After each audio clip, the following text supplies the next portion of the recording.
ஸ்வேதா மேனன் வேஷத்துல ஸ்ரேயா. எனக்கு 20 உனக்கு 18 படத்துல தமிழுக்கு வந்த ஸ்ரேயா பின்னாடி மழை, திருவிளையாடல் ஆரம்பம் படங்களுக்கு அப்புறம் ரஜினியோட சிவாஜி படத்துல நடிச்சு முன்னணி நடிகையானாங்க.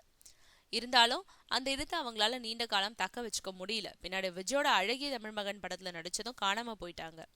இருந்தாலும் தெலுங்கு கன்னடத்துல நடிச்சிட்டு வந்தவங்க மறுபடியும் தமிழ்ல விட்ட இடத்தை பிடிக்க முயற்சி செஞ்சு தோல்வி கண்டாங்க. இந்த நிலையில இப்போ சிம்புவோட அன்பானவன் அடங்காதவன் அசராதவன் படத்துல நடிச்சிருக்கிறவங்க அடுத்தபடியா யாரடி நீ மோகினி பட இயக்குனர் மித்ரன் ஜவஹர் இயக்கும் 100°C மலையாள ரீமேக் படத்துலயும் நடிக்க கமிட் ஆகியிருக்காங்க.